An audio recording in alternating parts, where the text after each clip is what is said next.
Assalamualaikum warahmatullahi wabarakatuh. Sebelumnya, perkenalkan nama saya Iswan bin Sukardi, Prodi Agrobisnis Perikanan, Fakultas Perikanan dan Ilmu Kelautan, Universitas Sumber Warman. Jadi, video kali ini ialah tugas dasar-dasar aquaculture, yang mana pada video ini kita akan memaparkan dan menjelaskan beberapa poin penting, yaitu pengertian budidaya, latar belakang tujuan mengedepankan usaha budidaya perairan dalam membantu menyiapkan pangan bagi manusia, dan perkembangan jenis usaha dan komoditi budidaya serta industrinya, dan perkembangan teknis dan manajemen budidaya ramah lingkungan serta tujuannya. Yuk ke pembahasan.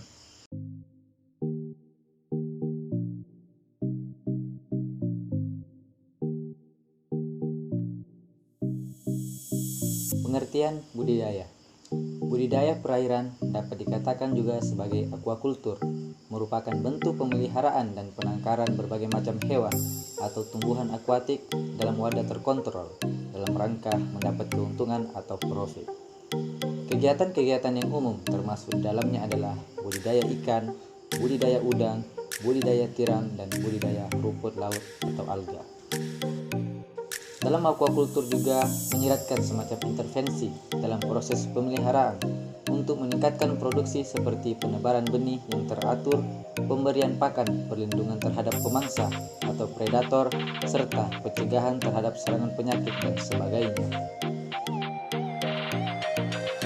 Usaha budidaya perairan dalam membantu menyiapkan pangan bagi manusia. Laporan FAO menyebutkan bahwa rata-rata warga dunia mengkonsumsi setidaknya 20 kg ikan pada tahun 2015, naik dari 9,9 kg per tahun pada era 60-an.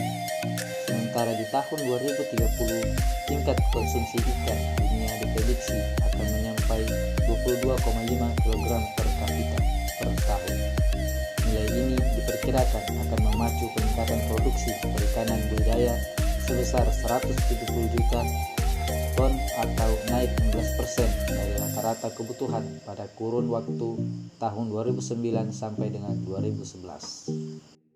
Sebagai gambaran kontribusi perikanan budidaya terhadap pemenuhan kebutuhan konsumsi ikan dunia mengalami kenaikan signifikan, yaitu dari 7% pada tahun 1974 naik menjadi 39% pada tahun 2004 dan trennya terus meningkat dari tahun ke tahun.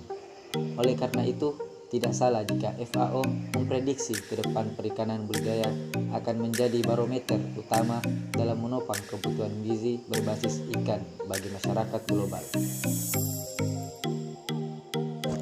FAO juga merilis data bahwa dalam kurun waktu tahun 2006 hingga tahun 2016 produksi perikanan budidaya dunia telah mengalami lonjakan dari sebesar 61,5 juta ton pada tahun 2009 menjadi 101 juta ton pada tahun 2014 atau naik rata-rata per tahun sebesar 6,1%. Sedangkan di satu sisi dalam kurun waktu yang sama produksi perikanan tangkap hanya mengalami kenaikan rata-rata 0,72% dan seterusnya. Perkembangan jenis usaha budidaya dan manajemen ramah lingkungan. Budidaya ramah lingkungan ialah budidaya perikanan yang dilakukan dengan model silvofishery, tidak hanya memberi manfaat bagi peningkatan ekonomi masyarakat nelayan, tetapi juga mampu menjaga kelestarian lingkungan. Model silvofishery terbukti mampu meningkatkan kesejahteraan masyarakat pesisir tanpa harus merusak mangrove. Mencapai aquaculture berkelanjutan adalah penting bagi prospek nasional mereka dan memberi makan dunia.